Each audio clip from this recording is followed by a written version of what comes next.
मेरे प्यारे बच्चों, हम लोगों के सामने आज एक स्मॉल शॉर्ट में टॉपिक लेके आया हूं। इस टॉपिक का नाम है black body radiations. Black body radiations कई सारे बच्चों को और इवन अच्छे बच्चों को भी समझने में थोड़ी प्रॉब्लम होती है। कारण ये है कि एग्जाम में एक नंबर की डिफिनेशन आती है, तो कई बार क्या करते हैं कि कुछ टीचर इसकी केवल डिफिनेशन बताकर भी काम चला ले जाते हैं।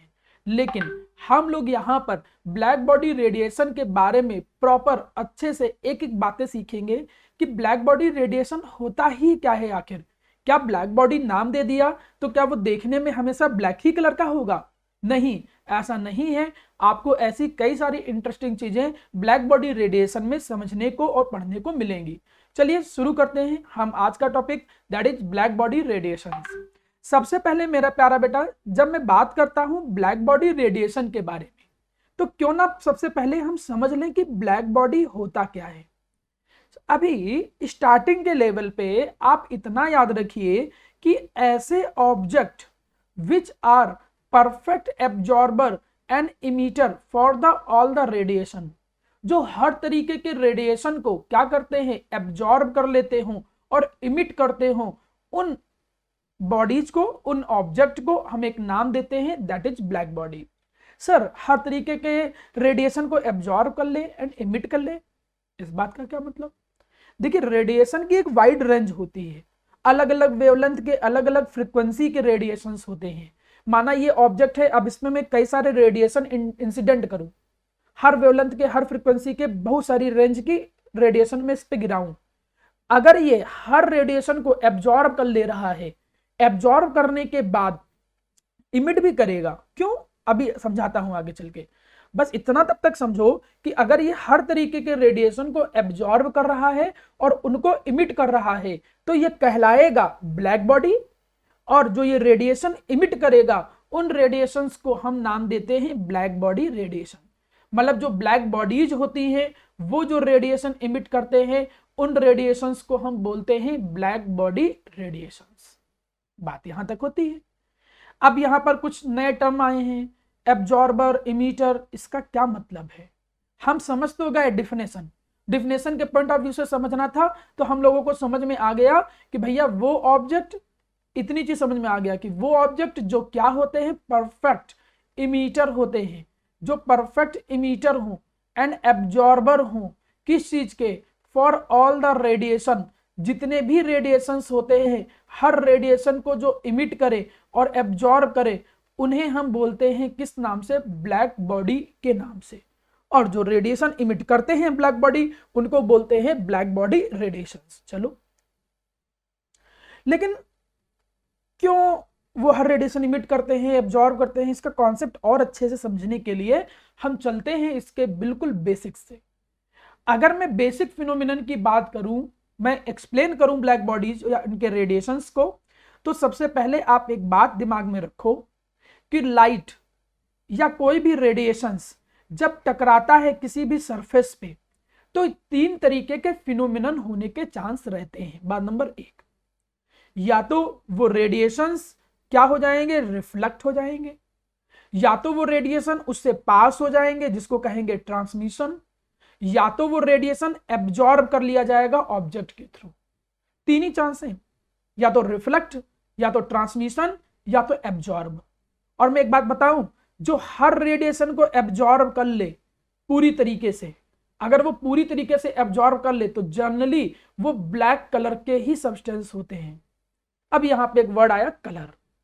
सर, क्यों कोई ब्लैक होता है, क्योंकि वो रेड होता है, थोड़ा ये भी समझा दीजिए हमको। देखिए, हम कैसे डिफरेंट डिफरेंट कलर देखते हैं। एक्चुअली आपको पता है कि जो व्हाइट लाइट होती है, वो व्हाइट लाइट हर कलर के कॉम्बिनेशन से बना है। उसमें विबग्योर मतलब सारे कलर्स के कॉम्बिनेशन से व्हाइट लाइट बना हुआ था। अब अगर एक व्हाइट लाइट जो होता है वो आ रहा है, किसी सरफेस पे स्ट्राइक कर रहा है, और जितने भी कलर कंपोनेंट से बना है, और सारे के सारे कलर कंपोनेंट रिफ्लेक्ट अगर हो जा रहे हैं, और ऑब्जर्वर जब इसको देखेगा, यहां मैं ऑब्जर्वर बना दे रहा हूं, ऑब्जर्वर जब देखेगा तो उसको वो सब्सटेंस क्या दिखेगा, व्हाइट। आप व्हाइट शर्ट देख लो, व्हाइट पैंट देख लो, व्हाइट कोई भी चीज देख लो, व्हाइट चीज की सबसे अच्छी बात यह है कि उस पर जितने भी रेडिएशन गिरते हैं वो सारे रेडिएशन को रिफ्लेक्ट कर देता है। जो जितना अच्छे से सारे रेडिएशन को रिफ्लेक्ट कर देगा वो उतना ही व्हाइट कलर का होगा। शायद यही तो रीजन है गर्मियों में हम व्हाइट कलर के कपड़े पहनना प्रेफर करते हैं, क्योंकि व्हाइट कलर के कपड़े रिफ्लेक्ट करते हैं सारी लाइट को, उससे गर्मी भी थोड़ी कम लगती है आपको।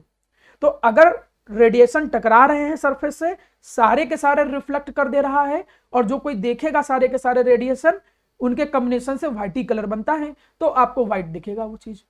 माना सारे रेडिएशन इस पे स्ट्राइक किए और केवल रेड रिफ्लेक्ट होके आया और ऑब्जर्वर रेड देख रहा है कंपोनेंट कलर, तो आपको वो ऑब्जेक्ट भी कैसा दिखेगा, रेड कलर का दिखेगा। यहीं पे जो बताया था मैंने वही चीज दोबारा आ गई। अगर सारे के सारे रेडिएशन को ऑब्जेक्ट के थ्रू या जो सब्सटेंस तुमने यहां रखा है वो सारे के सारे रेडिएशन एब्जॉर्ब कर ले, कुछ भी रिफ्लेक्ट ना करे, नथिंग, तब वो कैसा देखने को मिलेगा तुम्हें, वो ब्लैक कलर को देखने को मिलेगा। इससे पता चला कि कलर कोई कैसा दिखता है। एक कोई नीले रंग का, कोई पीले रंग का, आप माना किसी को गुलाब दे रहे हो, गुलाब देख रहे हो, तो माना रेड कलर का आपने गुलाब देखा, रोज देखा, तो वो रेड है क्यों, पूछो किसी से क्यों रेड है, तो वो रेड इसलिए है क्योंकि वो रेड कलर को केवल रिफ्लेक्ट कर रहा है, बाकी कलर जो क्या कर रहा है वो एब्जॉर्ब कर ले रहा है। ये कलर का फॉर्मेट। हमने दो चीजें सीखी। तीन तरीके के फिनोमिनन है, या तो रिफ्लेक्शन होगा, या तो एब्जॉर्प्शन पूरा हो जाएगा, या तो उसमें से पास हो जाएगा, ट्रांसमिशन। कलर क्यों दिखता है, जिस कलर के रेडिएशन एब्जॉर्ब होने के बाद रिफ्लेक्ट जो होगा, जो बच जाएगा और रिफ्लेक्ट हो जाएगा, जो आंखों पर आएगा, जो भी मेरे आंखों पर कलर आ रहा है वही कलर का वो सब्सटेंस दिखेगा। जो भी सब्सटेंस कलर को रिफ्लेक्ट करके ऑब्जर्वर की आंखों तक भेजेगा जिस कलर के रेडिएशंस को, वही कलर उस ऑब्जेक्ट का या सब्सटेंस का होगा। बात एक। अब यहां पे थोड़ा सा ब्लैक चीज आ गई, ब्लैक बॉडी रेडिएशन पढ़ रहे हैं, धूड़ी रहते, कोई ब्लैक चीज मिल जाए तो ब्लैक चीज मिल गई। अब अगर तुम देखो कि कोई भी ब्लैक बॉडी जो तुमने बनाई, यहां पर थोड़ा ध्यान दो, मैं यहां पर माना एक ब्लैक बॉडी बना दे रहा हूं, चलिए बना दिया ब्लैक बॉडी। हमने कहा कि माना ये एक कोई ब्लैक बॉडी यहां पर है, तो आपको पता है कि भैया ये ब्लैक बॉडी जो होगा वो करेगा क्या, वो रेडिएशन को एब्जॉर्ब करेगा। ये बात तो पता है कि वो क्या करेगा, रेडिएशन को एब्जॉर्ब करेगा। चलिए जी, रेडिएशन एब्जॉर्ब कर रहा है, लेकिन एक बात समझना जरा, जो रेडिएशन एब्जॉर्ब करेगा तो एब्जॉर्ब करता जाएगा, जैसे जैसे वो रेडिएशन एब्जॉर्ब करेगा उसका टेम्परेचर जो होगा वो बढ़ना चालू हो जाएगा। आपके मन में आता होगा कि कोई रेडिएट क्यों करता है। रेडिएशन का केवल एक नियम है, अगर मैं कहूं कि ये सब्सटेंस रेडिएशन कब इमिट करेगा, अगर इसका टेम्परेचर इसके सराउंडिंग से ज्यादा है तो ये रेडिएशन इमिट करेगा। आपको मालूम है कि जब टेम्परेचर डिफरेंस होता है तो हीट का फ्लो होता है, तो ये रेडिएशन तब इमिट करेगा जब उसके सराउंडिंग का टेम्परेचर कम हो और इसका टेम्परेचर ज्यादा हो। तो अब जैसे जैसे ये ब्लैक बॉडी तुम देख रहे थे कि जैसे जैसे ये ब्लैक बॉडी रेडिएशन एब्जॉर्ब करेगा इसका टेम्परेचर बढ़ता जाएगा भाई। अब जब ये टेम्परेचर बढ़ेगा तो जो रेडिएशन एब्जॉर्ब किया था वो इमिट भी तो करेगा। अब वो ऑब्जेक्ट जिसके पास हर तरीके के रेडिएशन हो तो उसने एब्जॉर्ब किया होगा, तभी तो उसके पास रेडिएशन है हर तरीके के शुरू में, तो वो परफेक्ट एब्जॉर्बर हो गया क्योंकि उसने हर तरीके के रेडिएशन एब्जॉर्ब किए होंगे। किसी को एनर्जी अपने आप नहीं मिल जाती है कि पैदा होगी अपने आप energy neither be created not be destroyed, transfer होती है केवल। तो एनर्जी माना किसी को पास मिली पहले बहुत सारी एनर्जी, तो जब बहुत सारी एनर्जी मिली तो इसका मतलब उसने सारे रेडिएशन एब्जॉर्ब किए थे। सन जो होता है वो एक अच्छा ब्लैक बॉडी के तौर पे समझा जा सकता है। क्यों भैया एक अच्छा ब्लैक बॉडी के तौर पर समझा जा सकता है, क्योंकि ये सारे तरीके के रेडिएशन, हर वेवलेंथ के रेडिएशन इमिट करता है। अगर ये हर वेवलेंथ के रेडिएशन इमिट करता है तो उसने एब्जॉर्ब भी किया होगा। तो इस वजह से जो रेडिएशन इमिट कर रहे हैं और एक वाइड रेंज ऑफ वेवलेंथ और फ्रीक्वेंसी के रेडिएशन इमिट कर रहे हैं वो एब्जॉर्ब भी किए होंगे। इसीलिए इमिट करने वाले रेडिएशन इमिट करने वाले ऑब्जेक्ट को हम ब्लैक बॉडी के तौर पे कंसीडर कर सकते हैं। एक कॉन्सेप्ट यहीं से तैयार कर लो। पूछ भी सकते हो अपनी रिस्पेक्टिव टीचर से कि क्या सर हर ब्लैक बॉडी जो होती है वो ब्लैक कलर की ही होनी चाहिए? नहीं, जिसके पास भी ज्यादा एनर्जी है उसने उन रेडिएशन को एब्जॉर्ब किया और अब इमिट कर रहा है तो वो भी ब्लैक बॉडी की कैटेगरी में आएगा। तो सन को हम ब्लैक बॉडी के तौर पे मानेंगे। और सन रेडिएशन इमिट कर रहा है, देखो ये रेडिएशन इमिट कर रहा है। क्यों ये इमिट कर रहा है बताओ जरा।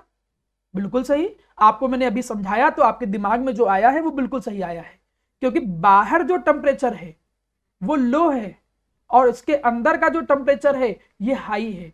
मैंने पहले बोला था कि जब ये कंडीशन होगी तभी कोई रेडिएशन इमिट करेगा। तो यहां पर सन जो है वो एक तरीके से ब्लैक बॉडी का काम कर रहा है। बात एक। क्या कोई परफेक्ट ब्लैक बॉडी है?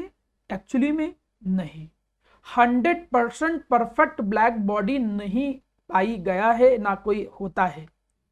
हम लोग कार्बन ब्लैक एक ऐसा सब्सटेंस है जिसको मान के चलते हैं कि 90% से ज्यादा ये ब्लैक बॉडी कैटेगरी को फॉलो करता है। क्यों? क्योंकि जो कार्बन ब्लैक होता है ये क्या करता है कि सारे के सारे रेडिएशंस एब्जॉर्ब कर लेता है। कार्बन ब्लैक के अंदर ये प्रॉपर्टी है कि वो सारे रेडिएशन एब्जॉर्ब कर लेगा। अब आपको ये ब्लैक दिख रहा हो, सर ये तो हमको ब्लैक दिख रहा है, तो जब ये ब्लैक दिख रहा है तो ये भी तो रेडिएशन एब्जॉर्ब कर रहा होगा। आपने कहा था कि ब्लैक तभी दिखता है जब वो सारे रेडिएशन एब्जॉर्ब कर ले। लेकिन बेटा ब्लैक के अंदर भी अगर आप उसकी स्ट्रेंथ देखो, एक बहुत डार्केस्ट होता है, बहुत डार्क रेड, इतना डार्क रेड कि उसको ब्लैक होल के तरीके से कंसिडर करते हैं। तो कार्बन ब्लैक की डार्कनेस इतनी ज्यादा होती है कि वो हर रेडिएशंस को लगभग एब्जॉर्ब करने की पावर रखता है, लेकिन वो भी 100% ब्लैक नहीं है, वो भी 90% से ज्यादा, थोड़ा बहुत, ये कह सकते हो कि थोड़ा बहुत कमी उसमें भी है। तो कार्बन ब्लैक 90% से ज्यादा रेडिएशन एब्जॉर्ब कर लेता है, इसलिए उसको ब्लैक बॉडी की कैटेगरी में रखते हैं। आर्टिफिशियली भी ब्लैक बॉडी बनाया गया। आर्टिफिशियली साइंटिस्ट लोगों ने किया क्या, इन्होंने एक स्पेयर लिया, दे टेक वन स्पेयर। इस स्पेयर को लेने के बाद उन्होंने क्या किया कि अंदर से उन्होंने इसके अंदर ब्लैक कोटिंग कर दी। इन्होंने कार्बन ब्लैक से कोटिंग कर दी पूरी। अच्छा जी, कार्बन ब्लैक से कोटिंग कर दी, स्टार्टिंग में डायग्राम देखा होगा। अब जब कार्बन ब्लैक से कोटिंग कर देंगे तो जो भी रेडिएशन इसके अंदर जाएगा तो वो प्रॉपर ऐसे रिफ्लेक्ट होता रहेगा। मतलब अब तो ये गया, फंस गया, अब निकल ही नहीं पा रहा बेचारा। तो एक तरीके से जो भी रेडिएशन इसके अंदर जाएगा, एक तो कार्बन ब्लैक की प्रॉपर्टी ही है कि वो पूरी तरीके से एब्जॉर्ब कर लेगा, और माना कोई इसके अंदर गया भी तो निकलने के चांस कम है। तो 99% के आसपास ये जो आर्टिफिशियल बनाया गया एक हॉलो स्फीयर, जो अंदर से कार्बन ब्लैक से लेयर कर दिया गया, उसको हम 99% तक ब्लैक बॉडी के तौर पे मान के चलते हैं। लेकिन 100% ब्लैक बॉडी अभी तक नहीं माना जाता किसी को। हमको आइडिया लगा, अब क्या आइडिया लगा कि ब्लैक बॉडी वो होते हैं जो सारे रेडिएशन को एब्जॉर्ब कर ले। अब कोई एब्जॉर्ब करके हमेशा होल्ड तो नहीं रख सकता है। होल्ड कोई तो तभी तक रखता है जब उसके बाहर का टेम्परेचर जो हो वो क्या हो मेरा प्यारा बच्चा, ज्यादा हो, तो तब तक वो होल्ड करेगा और एब्जॉर्ब करेगा। लेकिन जब टेम्परेचर कम होगा सराउंडिंग का तो वो इमिट करना चालू करेगा। और वो ब्लैक, अभी तो ब्लैक बॉडी किससे कहा हमने, हम ब्लैक बॉडी उसको कहे जो सारे रेडिएशन को एब्जॉर्ब कर ले। अब वो इमिट करने की बारी है, और ब्लैक बॉडी जो रेडिएशन इमिट करेगा उन रेडिएशन को आप क्या नाम दोगे, black body radiations, that will be known as black body radiations. तो उनको हम ब्लैक बॉडी रेडिएशंस कहते हैं। अब इसमें जब कभी आप किताब या बुक में पढ़ते हो इसको ब्लैक बॉडी रेडिएशंस को, तो आप लोग अपने बुक में एक ग्राफ देखते होगे। एक ग्राफ कुछ ऐसे देखने को मिलता है, इंटेंसिटी वर्सेस वेवलेंथ। आप ग्राफ आपको कुछ ऐसे ऐसे मिलता है, ग्राफ T1 T2 T3, और उसको समझ में नहीं आता है ग्राफ क्या दिखा रहा है। ये एक्चुअली वीन्स लॉ को रिप्रेजेंट करता है। लेकिन वहां पे जाने से पहले मैं एक चीज समझाना चाहूंगा, आप इस एग्जाम्पल को समझो जो यहां देख रहे हो, उससे इस लॉ को समझने में आसानी मिलेगी। क्या है ये, हमने आयरन की एक रॉड ली, हीट करना चालू किया। पहले कलर की एनर्जी को थोड़ा समझ लो। आप जानते हो कि जो कलर्स हैं विबग्योर, इनमें अगर देखो तो जो सबसे ज्यादा एनर्जी है वो ऊपर होती है, नीचे आने पे वेवलेंथ बढ़ता है, और एनर्जी या फ्रीक्वेंसी जो होता है वो ऊपर जाने बढ़ता है। ओके जी, मतलब यहां वालों की एनर्जी ज्यादा है। ये जो ऊपर कलर है, ऊपर कलर जो है उनके पास ज्यादा एनर्जी है, ठीक है, और जो नीचे कलर है उनके पास एनर्जी जो है वो क्या है, लो एनर्जी है। चलो यहां तक समझा दिया। हमने एक आयरन रॉड ली, ले लिया सर, बढ़िया, वेरी गुड। चलो अब आयरन रॉड तुमने लिया, इसको गर्म करना स्टार्ट किया। तो जब हीट करना स्टार्ट करते हो तो स्टार्टिंग में क्या देखते हो कि वो पहले रेड कलर स्टार्ट कर देता है, रेड कलर इमिट कर रहा है। अब आपके मन में आएगा क्या सर जब हम रॉड को डाले हीट के करने के लिए तो क्या उसने रेड कलर ही ऑब्जॉर्व किया ना, क्योंकि जो हीट थी उसके अंदर हर तरीके के वेवलेंथ के रेडिएशन थे, तो उसने तो हर तरीके के रेडिएशन को एब्जॉर्व किया था। अब जब इमिट करने की बारी आएगी ना तो वो केवल रेड ही थोड़ी करेगा, वो तो सारे के सारे रेडिएशन करेगा ना इमिट। लेकिन फिर हमको शुरू में रेड क्यों दिखता है? देखिए एक बात समझो, जब इमिशन होता है तो जरूरी नहीं है कि जिस कलर का दिख रहा हो केवल वही इमिट हो रहा हो। सर आपने तो यही बताया था कि हमको वही दिखता है। नहीं बेटा, यहां पर जो इमिशन होगा वो सारे के सारे कलर का इमिशन होगा, लेकिन अगर उनमें से रेड कलर की इंटेंसिटी ज्यादा है तो रेड दिखेगा।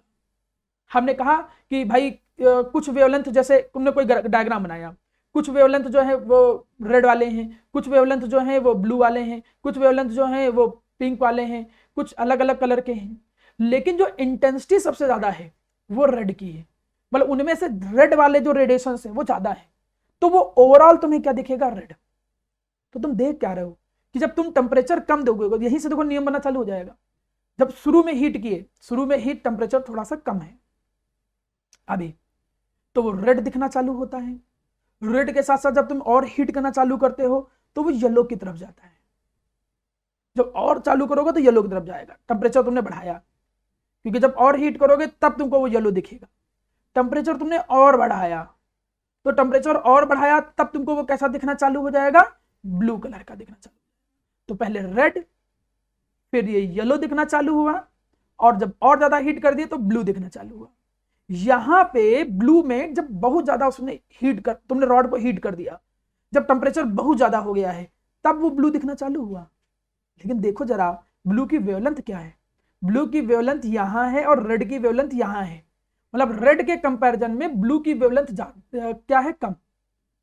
मतलब यहां पे कम वेवलेंथ के रेडिएशन इमिट होने लगे, यहां पे वेवलेंथ कम वेवलेंथ के रेडिएशन जो है, लेस वेवलेंथ के जो रेडिएशन है वो इमिट होना चालू हो गए। तो इससे रिलेशन समझ में आ रहा होगा कि जैसे जैसे टेम्परेचर बढ़ाते हो तो जो ब्लैक बॉडी होता है वो जो रेडिएशन इमिट करता है वो कम वेवलेंथ के करता है। मतलब ऐसा नहीं कि बाकी वेवलेंथ के रेडिएशन नहीं होंगे, but I am talking about the maximum wavelength, जो मैक्सिमम वेवलेंथ जिसकी इंटेंसिटी ज्यादा है उसकी बात कर रहा हूं। तो यहां से एक रिलेशन निकल के आया कि जो maximum wavelength black body emit कर रहा है जिस कलर के रेडिएशन का, वो टेम्परेचर के इनवर्सली प्रोपोर्शनल होता है। इसको कहते हैं वीन्स लॉ। देखिएगा, ये है Wien's law. Wien's law scientist थे जिनका नाम था विलियम वीन्स। इन्होंने क्या किया, 1893 में एक स्टेटमेंट दिया ब्लैक बॉडी रेडिएशन का। इन्होंने क्या किया कि different peaks of temperature at the wavelength, इन्होंने देखा कि इस वेवलेंथ पे किस इंटेंसिटी का सबसे ज्यादा कलर दिख रहा है या इंटेंसिटी किस कलर की सबसे ज्यादा है। उनको जब रिलेट किया तो देखा कि जो वेवलेंथ है वो इनवर्सली प्रोपोर्शनल था किसके? मेरा प्यारा बच्चा, टेम्परेचर के इनवर्सली प्रोपोर्शनल था। ये रिलेशन निकल के आया। मैं इसको थोड़ा सा स्टिमुलेशन के थ्रू समझाता भी हूं, साथ ज्यादा अच्छे से समझ में आए, थोड़ा देखिएगा। जैसे आप इसको यहां देखो, यहां समझ में आएगा ज्यादा अच्छे से। अगर इसको ध्यान से देखो, आप देख क्या रहे हो कि मैं अभी करूंगा क्या, मैं ग्राफिकल वैल्यू ले लेता हूं, लेट्स सपोज। अब तुम जैसे जैसे थोड़ा देखना, जैसे जैसे वेवलेंथ, यहां समझना, अभी ये लाइट बल्ब तक आया है अभी, जैसे अब ये टेम्परेचर है, ब्लैक बॉडी टेम्परेचर लगभग 3700 केल्विन के आसपास लेके चलते हैं, तब हम ब्लैक बॉडी कैटेगरी मानते हैं। जब इतना टेम्परेचर उसका हो जाता है तब वो हर तरीके के रेडिएशन इमिट करता है। अब लाइट बल्ब तक आया तो यहां पर देखो ज्यादा ज्यादा इंटेंसिटी किसकी होगी? जब लाइट बल्ब का टेम्परेचर लगभग यहां तक पहुंचा तो इसकी इंटेंसिटी किस चीज की है? इस वेवलेंथ पे रेड कलर की इंटेंसिटी यहां दिख रहा होगा, देखो ये रेड कलर की इंटेंसिटी है ना। जब तुमने थोड़ा सा और टेम्परेचर बढ़ाया और बढ़ाया तो red colour red colour red colour, और टेम्परेचर बढ़ाया तो अब इंटेंसिटी ज्यादा ज्यादा रेडिएशन कौन से निकल रहे हैं? येलो पे आने लग गया। सन तक पहुंचे तो येलो से वो धीरे ग्रीन ग्रीन में आने लग गया। लेकिन वेवलेंथ की वैल्यू बढ़ रही, नीचे नीचे देखो, नीचे वैल्यू 794, 734, 724 कम होती जा रही वेवलेंथ। मतलब जैसे जैसे तुम टेम्परेचर बढ़ा रहे हो, देखो ये रिलेशन देखो, मैं ये जो थर्मामीटर जैसा बना है उसमें टेम्परेचर रेज कर रहा हूं, ये सन तक जा रहा है टेम्परेचर। तो जैसे जैसे तुम टेम्परेचर रेज कर रहे हो तो जो मैक्सिमम वेवलेंथ है इंटेंसिटी वाले रेडिएशन की, उसकी वेवलेंथ की वैल्यू कम होती जा रही है। मतलब अब येलो वाले इंटेंसिटी पे आ गया, फिर ब्लू वाले इंटेंसिटी पे आ गया। तो टेम्परेचर एक तरीके से वेवलेंथ के साथ कैसा रिलेशन कंटेन किए हुए है, इनवर्सली प्रोपोर्शनल। इस रूल को हम क्या बोलते हैं, वीन्स लॉ।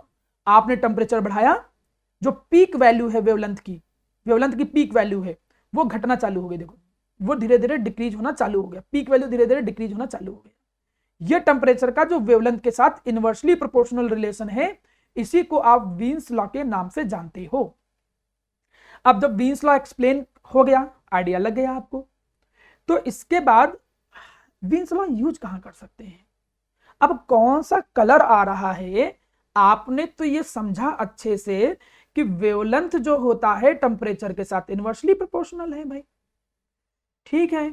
अगर माना वेवलेंथ ज्यादा होगा तो माना रेड कलर का होगा, फिर धीरे धीरे वो कलर अपना बदलेगा, येलो कलर हो जाएगा, फिर धीरे धीरे वो ब्लू की तरफ जाना चालू कर देगा। तो कौन से वेवलेंथ के रेडिएशन किसी प्लैनेट से आ रहे हैं, उस वेवलेंथ की बेसिस पे मैं कलर भी तो डिसाइड कर सकता हूं। तो मैं कहीं ना कहीं वीन्स लॉ की मदद से प्लैनेट्स के कलर, उनके टेम्परेचर को भी कैलकुलेट कर सकता हूं। जो भी वेवलेंथ किस प्लैनेट से निकल के आ रहे हैं, ऑब्टेन हो रहे हैं, रिसीव हो रहे हैं, उन वेवलेंथ को ध्यान में रख के आप आइडिया लगा सकते हो कि यार इसकी वेवलेंथ जो आया है वो बहुत कम आई है। तो वेवलेंथ कम आई होगी मतलब वहां का टेम्परेचर बहुत ज्यादा होगा, तो उसका कलर अप्रोक्सीमेट कैसा होगा। हम प्लैनेट्स को कभी कभी कलरफुल बनाते हैं, तो कलरफुल बनाते हैं इसका मतलब ये नहीं कि वो कलर ऐसे ही कोई देखा तो बहुत अच्छे से ऑब्जर्व तो करता नहीं है कि कितना कलरफुल है कितना नहीं है। तो आप वीन्स लॉ की मदद से कहीं ना कहीं कलर्स को भी फाइंड आउट कर सकते हो। आज मैं उम्मीद करता हूं कि आपको ब्लैक बॉडी समझ में आया होगा। ब्लैक बॉडीज जो होते हैं ऐसे ऑब्जेक्ट होते हैं जो हर रेडिएशन को एब्जॉर्ब कर लें, परफेक्ट एब्जॉर्बर हो, और एब्जॉर्ब करने के बाद अब वो इमिट भी करने की कैपेबिलिटी रखते हो। तो उन ऑब्जेक्ट को बोलते हैं ब्लैक बॉडी, और जो रेडिएशन ब्लैक बॉडी इमिट करेगा उसको बोलते हैं ब्लैक बॉडी रेडिएशंस। कलर क्यों दिखते हैं, जो हमारी आंखों तक आता है। कोई रेडिएशन क्यों इमिट करता है, जब इतना रेडिएशन एब्जॉर्ब हो जाए कि उसका टेम्परेचर ज्यादा हो जाए सराउंडिंग से, तो रेडिएशन इमिट करता है। जो हर तरीके के रेडिएशन को एब्जॉर्ब करने के बाद इमिट करे उसको ब्लैक बॉडी बोलते हैं, और जो रेडिएशन ब्लैक बॉडी इमिट करे उसको ब्लैक बॉडी रेडिएशंस कहते हैं। जो रेडिएशन इमिट करता है क्या टेम्परेचर के साथ कोई रिलेशन है, हाँ है, वीन्स लॉ के थ्रू। जो मैक्सिमम वेवलेंथ की इंटेंसिटी रिलीज होगी ब्लैक बॉडी के थ्रू, वो टेम्परेचर के साथ इनवर्सली प्रोपोर्शनल होगी। उम्मीद करता हूं आप लोगों को ब्लैक बॉडी रेडिएशंस का कॉन्सेप्ट समझ में आया होगा। Those object which are perfect absorber and perfect emitter for all the radiations, उन्हें ब्लैक बॉडी कहते हैं, और जो रेडिएशन ब्लैक बॉडी इमिट करते हैं उन्हें हम बोलते हैं ब्लैक बॉडी रेडिएशंस।